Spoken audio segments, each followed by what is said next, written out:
the Vikings have been around since 1961.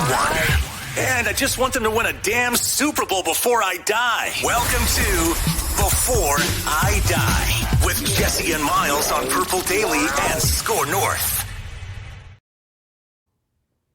Good morning. We'll do it. Just one before I die. Unfortunately, that did not happen this year. It's Ixnays.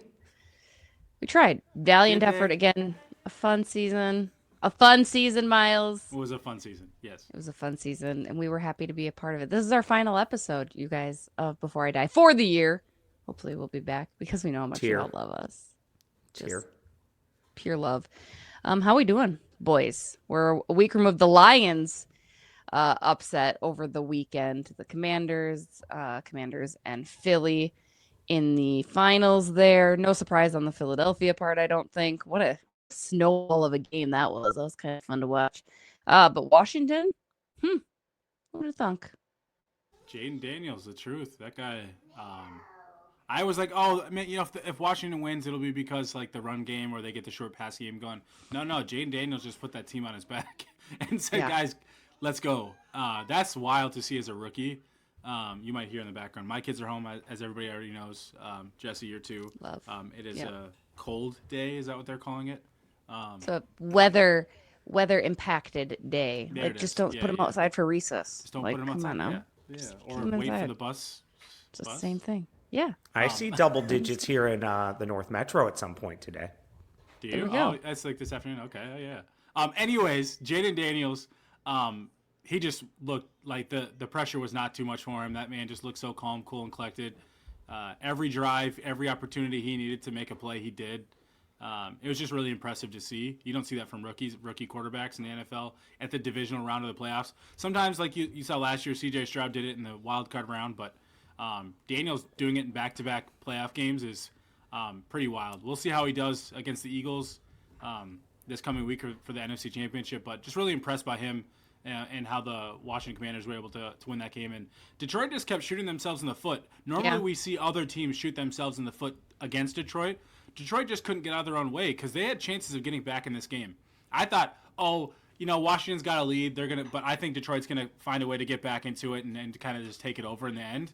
And it just never happened. Washington created turnovers, and Detroit just made mistakes, letting Jamison Williams dry hump celebration and then throw an interception. It was just kind of like felt like karma, kind of, right? One of those things. They got a little cocky, I have to say, in did. Detroit. They got a little cocky, I think, this year, which is always, there's that balance, right? There's the confidence and cockiness, and sometimes you get a little too ahead of yourself. And us as Minnesotans, we're like, hey, just stay quiet until you win.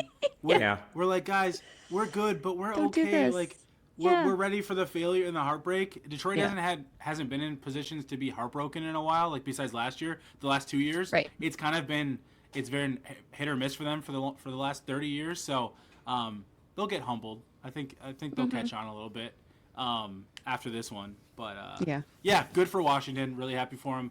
I wasn't rooting against Detroit, but I'm not upset that they lost either. Amen, brother. Amen. Right. There we go. I've always been like, okay with Dan Campbell and company, right? Like I've never been on the like, oh, well, they have to suffer too and blah, blah. Right. But this year it had a different vibe. And I think it was their cockiness. It was kind of their advantageous. Like, I don't know. It bothered me just a smidge. Minnesota fans always get upset by that stuff. I'm cocky as they come. Anybody could tell you that. I get that. But yeah, sometimes it's like, I don't know. Maybe you got a little too big for your britches. We do it to the Packers, though, right? We swept the Packers this year, and how much did we talk? The Packers are the worst ever. Yes. No. I'm not disagreeing. I'm just saying, like, Detroit swept us and got the 1 seed. So I understand the cocky, like, ass talking, all that stuff, too, right? They aren't technically in the same division as us, and it's a division rivalry, even if it's not the same as the Packers for us. It's a love-hate. You mentioned McDaniels, and I had to wonder, what are the chances J.J. McCarthy can become like a Jayden McDaniels? Did you say McDaniels? Did I say McDaniels? I said McDaniels, didn't I? I did, like McNuggets. Yeah. For some reason, I think of him as a McNugget. Is that weird? Yeah. A little bit? I don't know why. You've left me speechless, which we all know doesn't happen very often. So I don't know what to say to that. I think I saw a McDonald's commercial about it. I swear. No, making this all up in my head. We need to get out of this quickly. We're going to backpedal. We're going to swim. Reset. Let's go. Pretend I'm not here. Can you Jayden just Daniels. can Jayden and Jayden be similar players? Yeah. Okay. That'd be great. I would love that. I think. Thanks. But it also should show to you that we've seen young quarterbacks come into the league and have instant success. That's not abnormal. It doesn't mean you're always going to win doesn't mean you're going to win a Super Bowl in their first year, and we'll see with Washington. They might be the outlier, but it doesn't mean you can't be successful when you give the keys over to a rookie or a young quarterback. J.J. McCarthy, I guess, would technically be like a pseudo rookie, whatever you want to call it, but in 2025. But either way, I think it just continues to show if you build a team around them and you find the right guy paired with the right coach, you can find success quickly. And I think that's something that we as Vikings fans are confident in with KOC, with the coaching staff. And then I think what the makeup of what J.J. McCarthy has, you should feel pretty confident in what he might be able to do even in year one as a starter. So I have one quick follow-up on that. Are there parameters in the NFL as far as, because you mentioned he's a pseudo rookie, like in the NHL, even if you're hurt your rookie season, you're eligible. You're still could be rookie of the year that following. Are there different parameters in the NFL when it comes to that? There is. I think the NFL is the only one that doesn't. It still counts for him. Yeah. I think it's only if it was the last year of his rookie deal that he could get his contract could toll, and then therefore it'd be like being his fourth year again. But not in the first 3 years. I think it's what it is. Yeah, he will, because Teddy had the same thing. Yeah, he will not be eligible for Rookie of the Year, which he would have won this year. Yeah. But he will be eligible for Comeback Player of the Year next year. Isn't that crazy? He's never played in the NFL, but he could be Comeback Player of the Year. He's never played a down in the NFL. Good for him. Player of the Year. Good for him. Go get it. I'm going to pause my mic because I'm going to sneeze, which is incredibly disappointing because I had one hell of a point to make here. But carry on. Does that mean the point can't get made? It can't get made, apparently. It's gone now. It's gone. No, the timing's ruined. It's gone with the sneeze now. It's just like the sneeze left it. Aggressive. We're just going to wait now awkwardly. Let's all just wait. I'm typically at two sneezers. So I had to get them out of the way. Okay, watch what I'm going to do. I dated somebody that she would sneeze like 6 times in a row. Oh, my papa would sneeze like it was insane. 13 times. I don't know how. I always just look like, okay, a couple for the first 2 you're like, bless you, whatever. Yeah. And then you're like, all right, let's get over it. Like, they can't. They're like, we're not right. And they're loud and aggressive too. Yeah. Terrible. Topic for the preseason pod next year: how many sneezes can somebody have before you decide you need to break up with them? True. Right. I think 3 is the max. At 4, no, you just can't put up with it anymore.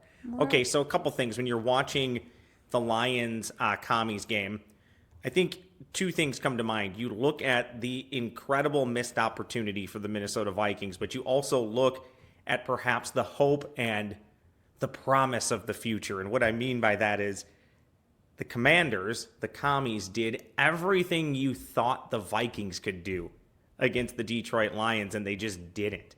Heading into the Week 18 game against the Lions, I think everybody thought, if we can score 30-ish points, perhaps our defense can force a few turnovers and keep the Lions at 29 or less, and we can win the game. For many reasons, that didn't happen for the Vikings. Defense wasn't great. Offense was far worse. So you look at that, disappointment. Classic Ross says, though, well, then the Vikings could have just been the 1 seed, then the Commanders could have come here and just beat the Vikings. So who knows? But we'll leave that argument aside. But then you look at what the Commanders were able to do with Jayden Daniels, not the chicken nugget. McDaniels. I still think Jayden McDaniels. Is there a basketball player that's They're the Timberwolves, yep. I was at a Wolves game, guys, this weekend. There was a lot going on. True story. I was at the Timberwolves watching the Detroit-Washington game on a phone in front of me, while also simultaneously having the Minnesota Wild game on another phone, all while I was in the very last row of the Target Center, which I never sat up that high in my entire life. I felt what it was like to just be a regular old Joe, and boy, oh boy, was that an experience. That is why you are the fearless leader of this show, monitoring 3 sporting events. Sports, yeah. All at one time, that in one way directly or indirectly affect the Minnesota Vikings. But the on the corn product was not very fun that day, so it was, I was just kind of letting that be that. The Wild did not do well, and to watch the Detroit Lions, although it was kind of fun. How did they look from a couple 100 feet away? It was, not great. I've seen better. I've seen worse. Every game I've gone to 2 Jim Bowles games this year, and they have been atrocious. So don't worry. That's unfortunate. Don't worry. You're not allowed to go anymore. That's I don't know that I'm the problem. I could name a couple different players that might be the problem on that team. A-Rod and Lori will get you that new arena, Jessi. So just sit tight for. I mean, it might not be in Minnesota, but they'll get you that new arena. Okay, we'll leave that topic there. Jayden Daniels, what he was able to do. To your point, Jessi, you look at that and say, we don't know what J.J. McCarthy will be. The hope is that he's great. He's the franchise quarterback. He brings the Vikings to multiple Super Bowl championships. Mm-hmm. He also may not be that. He might not be anything nearly as advertised. I think we all hope that that's not the case. I don't believe that that's the case, but we won't know until we start to see it on the field over the next year or two. But when you see what Jayden Daniels is able to do with a roster that is imperfect, there's a reason why they were a 6 seed, to drag his team to the conference championship. And my hunch is that, I don't know if they'll win, but my hunch is that they'll play well. To be able to do that, that's awfully impressive. And you just hope that if J.J. McCarthy can do that, in theory, with a roster that is probably going to be better than the Commanders, it could be game on for the Minnesota Vikings. We'll cross our fingers for that. Yeah, I think the biggest part of that is Washington got instant contribution from rookies. And as you saw on, was it Saturday night, Mike Saintstrow from Michigan, he had 2 interceptions. You had, obviously, Jayden Daniels. Like, you have multiple players that, whether they've drafted or brought in from free agency, Zach Ertz, they traded for Marshawn Lattimore. Like, all these guys making instant impacts. And I know the Vikings had some of that, too, this year, but not to the extent, for obvious reasons, that Washington's had. So I think that's going to be huge for the Vikings, is not just hitting in free agency, but you are going to have to find some instant impact from rookies that the Vikings haven't done under the Kwesi and Kevin O'Connell era yet. Now, obviously, J.J. McCarthy and Dallas Turner, those guys can really help with that next year, but you're going to need guys from this upcoming draft to do that as well. Mm-hmm. I'd agree. On the other side of the coin, KC and Buffalo, probably no real surprise on either side. The question is, you guys, can Josh Allen get some of the nice help from the officials that Patrick Mahomes tends to get? I could not stay. That Chiefs game, my goodness. Like, I'm kind of done with it. I'm kind of done with Kansas City. I'm done with all of it. Done with Patrick Mahomes. I was at a birthday party watching the game on my phone. As we do. My kids had a friend's birthday party, so we went to like this gymnastics academy. So I was watching on my phone, and I'm like, this is just wild. Like, I didn't get to see all the angles and to see everything, but it was pretty wild. And normally I'm not like the refs don't decide game. This is pretty egregious. Yes. It was bad. I didn't like it. I also feel for Lamar Jackson. I do. People can say whatever they want, right? But I was rooting for the Ravens and Lamar. I love his honesty, but then I also love what he had said to Mahomes. And like, go on and win. Like, excuse me, not Mahomes. I'm off of my game today, guys. We should let the masses know. It's an earlier record time. I'm at a different What he said place. to Josh Allen, I'm still angry about Mahomes, but what he said to Josh Allen, like, go on and win it. Like, I love Lamar Jackson. He is usually my go-to quarterback in fantasy football. Tough ground. I mean, I would love to see that in your finals, right? Like, I just would love to see. God, that'd be so much fun. Baltimore, Buffalo, be a great time. But yeah, that's all I got for us. Please save me. It's really hard not to believe Buffalo should win this game. I know they're not the home team, but Buffalo should win this game. Oh, but they spanked Kansas City earlier, and I know it's the playoffs, so it's different. But they did. They put in the work against Kansas City earlier in the season and beat them pretty handily. I just said the same thing about Tom Brady for 20 years. Until he's dead and done for the season, I'll never not believe that he won't win the game. And Patrick Mahomes, for various reasons, is in that same category. So if you had asked me today who wins on Sunday, I would tell you for that reason it's Kansas City. I would also tell you if Buffalo doesn't cash in relatively soon, they're not going to cash in and win at all. So it has to be, maybe it doesn't have to be this season, but they're more than likely running out of opportunities where the roster is going to be this good. So feels like it has to be this year, but I don't know. It's just really tough to pick against Kansas City. Okay, go ahead, Myles. Who are your Super Bowl teams? I mean, like Ross said, I can't bet against Kansas City because they're like the new Patriot. Like, you just can't bet against them, and if they lose, they lose. I'd rather lose. I'd rather be wrong. But I can't bet against them until proven otherwise. So Kansas City, and then I'm going to go Eagles, unfortunately. I'm rooting for the Commanders for sure. I would way rather see the Commanders go. The Eagles can kick rocks. I'm not as much of a staunch. Barkley's kind of fun. I know. No, that's what I was about to say. Fun. I'm not this staunch hate the Eagles the way a lot of Vikings fans are. Because I like Jalen Hurts. I'm a huge Devontae Smith fan. Saquon Barkley, that dude is just unreal. So good. So I'm all for I don't hate the Eagles the way that most people do, most Vikings fans do, but I just think the Jayden Daniels story and the Commander story is great, and I think Dan Quinn getting another opportunity as head coach, coming in after the Falcons situation. Now, I hope that doesn't happen to him again. The 28-3 situation where he'd face the new dynasty in Kansas City and do all that. I hope that doesn't happen to him. But I just think it's really cool. I love second chances, and I don't think the NFL gives enough of them. And I think Dan Quinn has obviously earned it, and I think Jayden Daniels has just been super fun. So I'm rooting for the Commanders, but I think the Eagles are going to win. You guys saw. Oh, I'm sorry, really quickly. You guys saw the Tom Brady comment about Dan Quinn and owners on the sidelines during the game? I didn't. No. Oh, it was great. So Washington owner comes down on the sidelines during the game, probably mid-fourth quarter, and Tom Brady just says, I don't know if Dan Quinn feels great about owners being on the sideline. And then he goes, sorry, Dan. In a reference He's not allowed to say that. He's an owner right now. He is an owner. Yeah, he is. That's kind of a weird. This is a different topic for a different day. I always found it weird that Brady is like a reporter, or not a reporter. He's does color commentary. Yeah. He's also an owner of a team. I know there's rules for him of things he can and can't say, but I don't like that. I'm just not a fan of that. I also just want more Greg Olsen. He's also not very good at it. At the job. Just give me more Greg Olsen. I think Greg Olsen's the best in the biz, in my opinion, right now. We talked about giant forehead though. It's giant. I don't need to look at him. You do.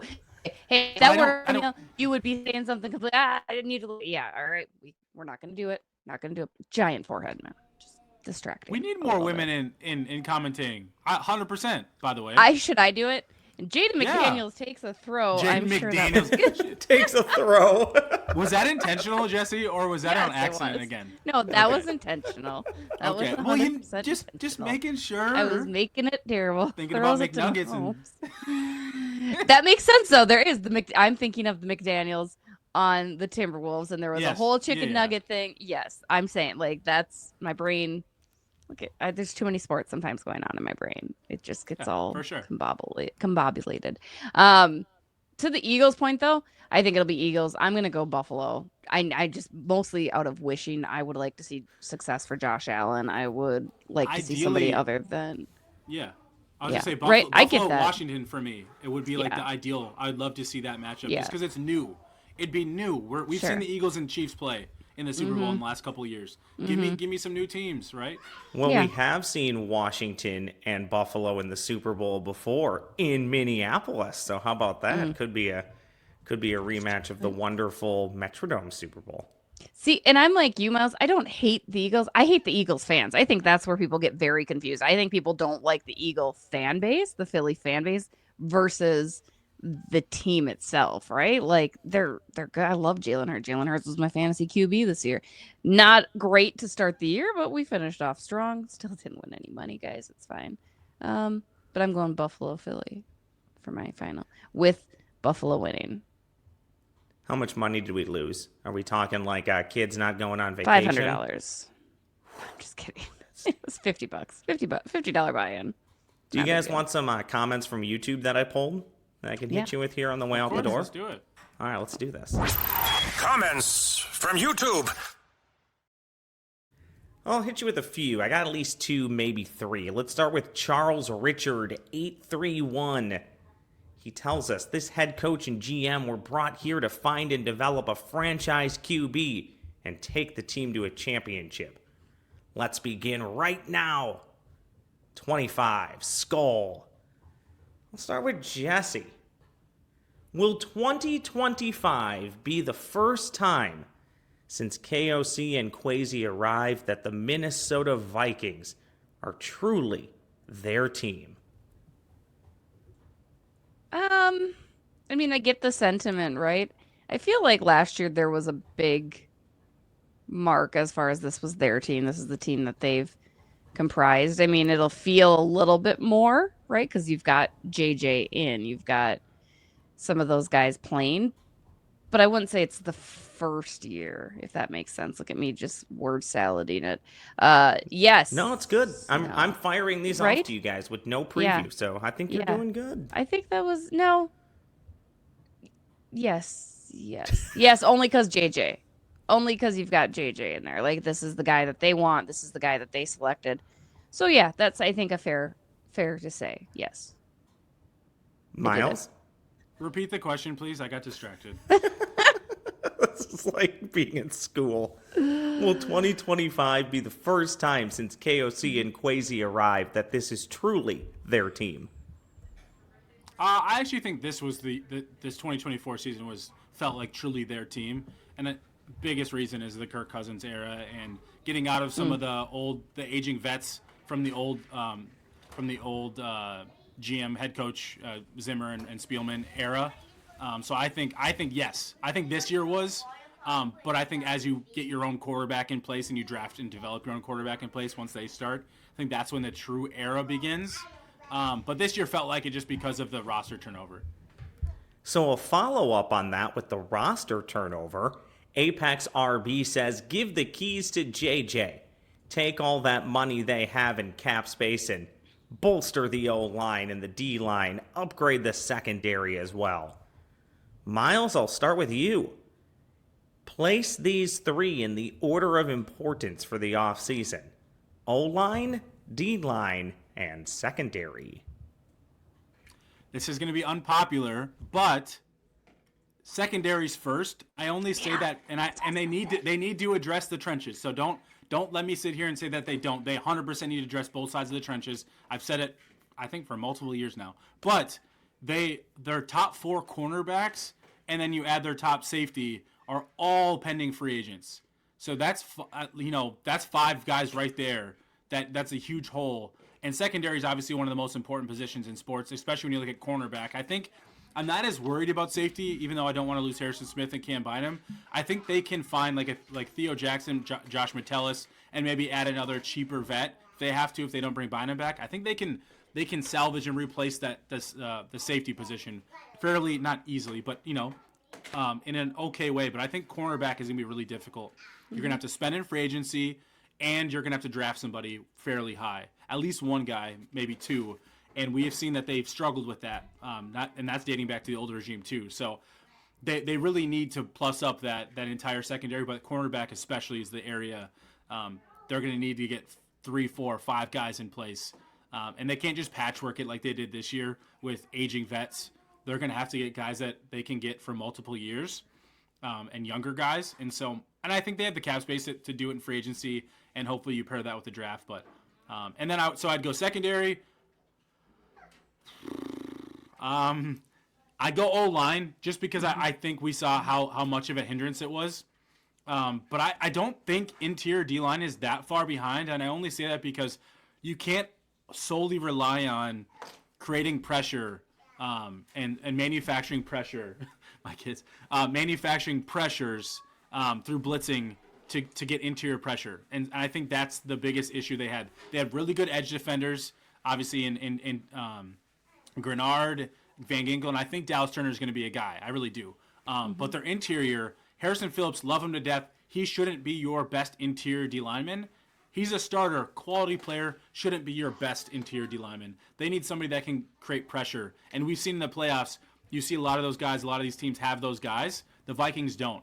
And so we need to get somebody that can create pressures without it always being just a manufactured blitz, which we saw a lot of Flores had to do, especially later in the season. That got exploited. So it'd be secondary, O-line, but I don't think D-line, interior D-line's very far behind for me. Jessi, did Myles leave any of a rebuttal for you?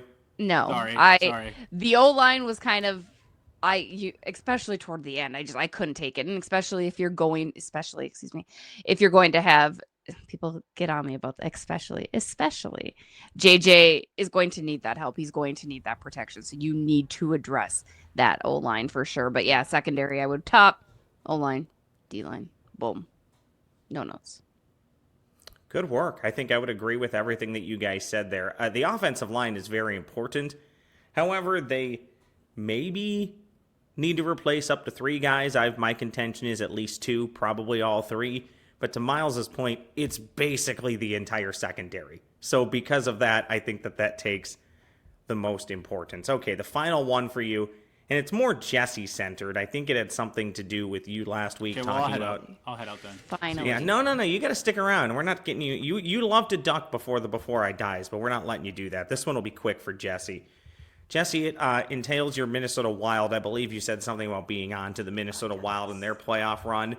Michael Curtis says, yeah, well, Jessi, get ready for the truck running over the Wild in a couple of months. So here you go, Jessi. Will the Wild go farther in the playoffs than the Vikings? And where can people find Jessi during the Vikings offseason? Oh, you'll find me at the rink. They are literally home every day in March. I'm not kidding you. It's every other day. They've got a game. Plus it's high school hockey. Plus it's college hockey. Plus it's women's hockey. It's all of the fun. No, the Minnesota Wild are not going to get out of the first round. They have a better chance if they start on the road, which sounds crazy, but this is such a good road team that I almost want them to start on the road in the playoffs just to have that opportunity to win some games. They haven't been great at home. So, yeah, the Wild are still holding on. They are in second place in the Central, which is awesome. But other teams are coming. They really could. It'd be a very small, slim chance that the Minnesota Wild get popped out of a playoff opportunity, but chances are there's still a chance. Can you just say college hockey, high school hockey again? The way you said that was great. I can't help myself. I go into miracle mode when I say college hockey. Yes, you do. Hockey. That's exactly what I was thinking of. Yeah. Why'd you want to play college hockey? I've had Boston people rank my Boston accent, and it's terrible. It's like a -3, but it doesn't stop me from doing it. I've embarrassed myself with that far many times. And then high school hockey, I still a little bit of carryover. I care less about high school hockey this year because my Matamidi Zephyrs are likely not making a postseason run, which means I don't get to bring out the old Letterman jacket. The whole thing. It's a whole bit for me. It's a good time. You think I'm fun here on this show, guys. Check me out in hockey world. It's a whole nother level. Bar Down Beauties and Judd's Hockey Show featuring Jessi Pierce. Let's close this season of Before I Die out with... Time now for the Before I Die crew to give us their Before I Dies. Myles, please. I knew you were going to make me go first. Yeah. Says I was. Trying to think of a good one to end the season without making anything sad or depressing. This one's more of a personal one. A lot of them are. But Before I Die, just literally all of them, I believe. But. Right? Keep your family close and just cherish the time you do have with your family members. So that's kind of where I'll leave it at that. But cherish the time you have with the people you love and are around you. That's sweet. Ross? I knew she was going to make me follow that one. Yeah, I'm following. I ain't touching that one. Mine is just going to be angry. So 100. First off, 100% with Myles. This we do this for fun and to escape the everyday life. This is not real life. I know at times we think sports are, but they are and they aren't. At the end of the day, it doesn't affect how you are with your family and what you do with your family. So yes, I echo what Myles said there. I will say this. It's not lost on me, so I'll be kind of emotional here. It's not lost on me what I get to do for a good chunk of my day at work. So before I die, I truly hope everybody that is watching this podcast, anything that we do at Score North or Purple Daily, that you truly understand, even if you disagree with us and say the most vile things on Facebook and anywhere in the comments, we truly appreciate you interacting, watching, and helping us just be a part of what we do every day. So before I die, I just want everybody to know it might sound trite, but it's not. We truly do appreciate it, and we can't do it without you. So thank you 100%. very much. And yeah, go Vikings. Maybe next year's the year. You never know. Yes, Follow that, Jessi. Real quick before Jessi go, I want to thank. This is my first time on Before I Die this year, so just want to thank all the people that have tuned in and listened, and to Jessi and Ross. It's been so much fun. Like this show is so light. Like this is my type of energy. This is who I'm, a very like light overall person. I like to keep things funny and fun, and so it's been a lot of fun. And I just want to thank everybody for that. I don't want to thank anybody. I thank myself, mostly, more importantly, me. No. Little Snoop And Dogg. we thank you, too, Jessi. No, I was gonna say, Ross, your Before I Die from last week about the gas pull up situation. I thought of you when I was pulling up to get my gas the other day, and I was like, oh, well, that cord would reach around. I was like, nope, doesn't matter. I'm still driving around so I can pull up on the right side of my car. It was great. Before I die, the Vikings will win a Super Bowl. That's what we're gonna wrap it up with. Before I die, the Minnesota Vikings will win a Super Bowl, not just get there, not just get out of the first round, not just play and have fun and be happy to be there. They're going to win a Super Bowl. I will reiterate what the boy said. Truly do appreciate it. Again, it's a lot of fun. It's a privilege to be able to sit here, talk sports, shoot the shit with everybody each and every week. Hopefully, no, this is who I am. This is me being real. We're being real, right? I swear way more in real life than I've ever done in this show. We keep it clean. We keep it family friendly here. And to Phil and all the crew at Purple Daily for allowing us to try something new with this show, have a little fun. And to the cat, this is the most Ross picture I have ever seen in my entire life. Like I can just imagine the slippers on as well. It's a whole vibe that Ross brings. But we love it. But this is what we love about Ross. We love that Myles brings in the intelligence sometimes, and then I'm just here to be the face. So we appreciate you guys. As always, don't forget, plenty more Purple Daily content throughout the year. We will be on hiatus until next season. Hopefully, fingers crossed, we'll see. Until then, also, they've got Vikings, Wolves, where you can actually hear about the real McDaniels. What is Mike McDaniels? Is that right? Jayden Daniels. Mike the McDaniels. Basketball player? Yeah. Jayden Daniels. Mike McDaniels. It is Mike McDaniels. That's what I'm saying. No. There's a Mike McDonald for the Seahawks. There is a Josh. But Mike McDaniels is the Wolves, is who I'm thinking of. It is Jayden McDaniels. There's a Jayden. Yes, you got it all. You're right. There's a lot of Jaydens in this world now, by the way. So that's a lot of Jaydens. I've got a Caden. My cousin's got a Jalen. It's a whole thing. But see, I just went with Isaiah and Lake. Like Lake's a newer name, but like Isaiah is not. Spelt Lake common. like a lake. Yeah. Okay. Well, I didn't. I Maybe like that. There's people spell it weird. I don't know. I'm not. I already have a Y in my name. I'm not doing that to my kids. That's true. You're kind of like the Jeff with a G. It's weird. Right? Yeah. But I was born in the 90s. I was born in the late 80s, 90s. So like, mine's not. Mine was Miles Morales. Does he spell it that way? No, he spells it the wrong way. Mine was done before it started being trendy. So fair. That's all right. You are the trendsetter, Myles. No doubt about it. Mm-hmm. No question. Again, you guys are awesome. All of our listeners and watchers, viewers are awesome. Appreciate you. Until next season, go Skol Vikings. Hannah Penn.